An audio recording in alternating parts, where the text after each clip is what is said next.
No borders when they're needed. And 7 weeks after the variant was identified, it's still possible for people to travel home from South Africa and elsewhere. Borders when they're not needed. You have to have some way of checking that goods that might attract a tariff going from the United Kingdom into Ireland pay that tariff.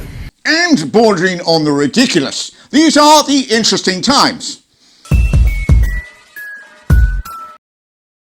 Hello, my name's Matt Johnson and welcome to The Interesting Times, a show that likes to take a sideways swipe at politics right here in the UK. Now, a few weeks ago, Boris Johnson was brought in front of the liaison committee when the Brazil variant of coronavirus came to light. He was put under the microscope by Yvette Cooper and blustered and ummed and arsed his way through the questions. Well, it's good to know he's learnt from his mistakes, as this time round, he got Health Secretary Matt Hancock to and arse his way through the questions. And 7 weeks after the variant was identified, it's still possible for people to travel home from South Africa and elsewhere with no quarantine hotels, no quarantine taxis, no test on arrival, and still go straight onto public transport in the UK. We've brought in very significant measures at the border to control the arrival of those from countries at risk. For instance, South Africa and other southern African nations.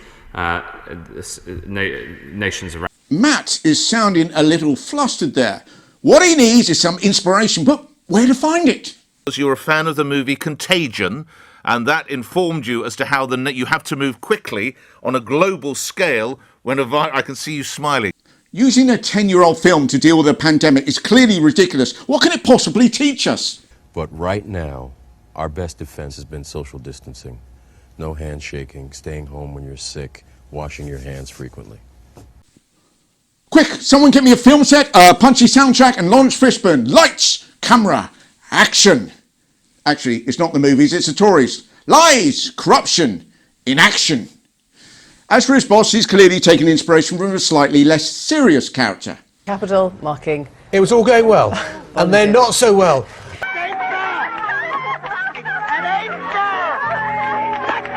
There has been talk about Article 16. So the big question is, what is Article 16? Well, Labour MP Hilary Benn knew exactly what it was, but the person he was quizzing about it, not so much. Why are you not prepared to rely on Article 16 of the Northern Ireland Protocol, which you negotiated and with deals with how you resolve any disagreements, rather than engage in law breaking? What's wrong with Article 16? To avoid, our lead. Thank you.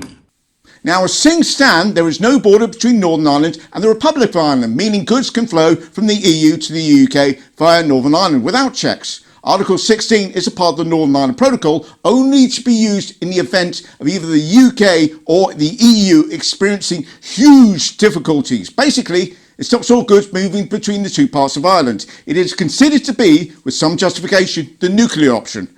Well, last week the EU were about to push the button. The Irish border was about to become the centre of an astonishing escalation in the dispute over vaccine supply. This afternoon, the European Commission announced that due to concerns about access to the AstraZeneca vaccine, it was introducing export controls on all vaccines leaving the EU. How dare the EU attempt to trigger Article 16? Who the hell do they think they are? Us? Boris Johnson on Wednesday threatened to trigger Article 16 himself in response to the EU's actions. We will do everything we need to do, Mr. Speaker, whether legislatively or indeed by invoking Article 16 of the Protocol. Yes, screw you, EU, trying to break international law with no thought to those it directly involves. Well, that's clearly our gig.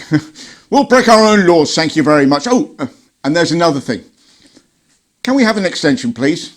The EU reacted with dismay to a letter sent by Michael Gove on Wednesday, in which Gove demanded changes to the protocol. Northern Ireland, unlike the rest of the UK, remained in the EU's single market for goods to allow for an open border on the island of Ireland. The UK is demanding a temporary grace period for businesses is extended until 2023, allowing for lighter checks on goods to give companies more time to adapt to the rules.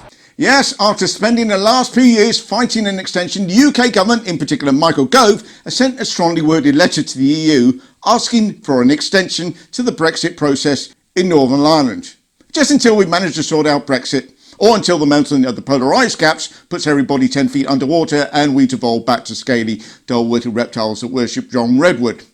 Whichever comes first, really. The problem is that Brexit was about reclaiming our borders. But where to put it? The DUP didn't want a border down the Irish Sea, nobody wanted a border in Ireland, and the guy in charge of sorting out this oxymoron is a poxymoron. This video is from a couple of years ago and shows Boris Johnson in Northern Ireland meeting with unionist businesses and explaining and then slowly understanding the problem.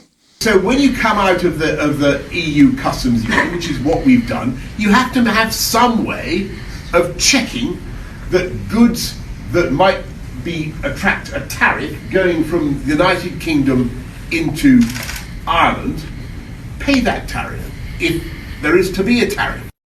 The only place you can do it, if you don't do it at the border, is at the border in Northern Ireland. That's clearly not water he's drinking. Well, that's it for another week. Thank you all so much for watching. And if you are enjoying these vids, please don't forget to subscribe and hit all the notifications bell so you don't miss another. And I'll see you all next Monday. Take care.